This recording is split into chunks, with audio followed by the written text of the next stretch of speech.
2022 झारखंड पर चर्चा में भाग लेने का मौका दिया, इसके लिए मैं आपकी आभारी हूँ।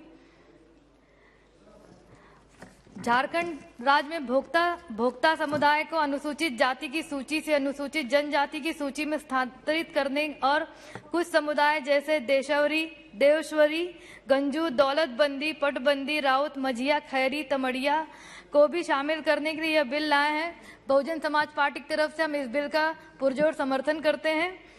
हम सभी जानते हैं कि अनुसूचित जाति अनुसूचित जनजाति की श्रेणी में किसी भी जाति को शामिल करने का जो उद्देश्य है वह उस जाति की आर्थिक और सामाजिक शैक्षणिक विकास करने के लिए इस क्रम में इस बात का भी ध्यान रखा जाता है कि उक्त जाति को आर्थिक विकास के लिए सरकार ने अपनी तरफ से जो सरकारी नौकरियों में आरक्षण का प्रावधान दिया है उस जाति के सदस्यों को उसको नौकरी और आर्थिक सहायता मिले, इस पर पूरी तरह से जोर दिया जाना चाहिए। भोक्ता समुदाय के लोग लंबे अरसे से अनुसूचित जाति से अनुसूचित जनजाति में शामिल करने की मांग करते चले आ रहे हैं। इसके लिए उन्होंने आंदोलन भी कई सारे किए हैं। ये समुदाय अधिकांश घने जंगलों और पहाड़ों में बसने के कारण अपने सामाजिक, शैक्षणिक एवं राजनीतिक विकास से कोसों दूर है, जिसके कारण अपनी मूलभूत सुविधाएं एवं अधिकारों से वंचित है और इसलिए अभी तक इनका विकास नहीं हो पाया है। अनुसूचित जनजाति की सूची में जातियों की संख्या अधिक है।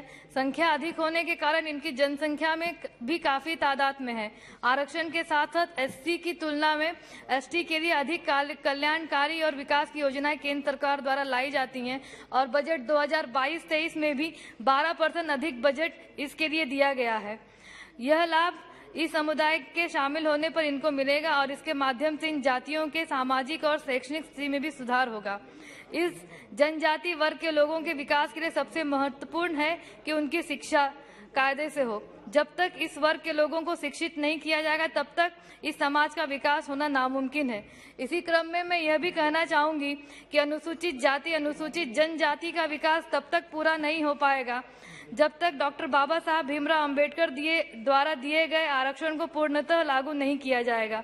साथ ही यह भी मांग करती हूं कि उत्तर प्रदेश में पहले जो शून्य बैलेंस पे एडमिशन होता था अब उसको बंद कर दिया गया है। अगर जनजाति और अनुसूचित जाति और अनुसूचित जनजाति के लोगों के पास फीस जमा करने के पैसे होंगे तो उनको इस तरह से छात्रवृत्ति की जरूरत ही नहीं पड़ेगी। अध्यक्ष जी, मैं मांग करती हूँ कि जिस तरह पहले से जीरो बैलेंस पे एडमिशन होता था उस तरह से फिर से एडमिशन हो और लोगों अनुसूचित जाति अनुसूचित जनजाति के लोगों को शिक्षा प्रदान करके अच्छी छात्रवृत्ति दी जाए। धन्यवाद।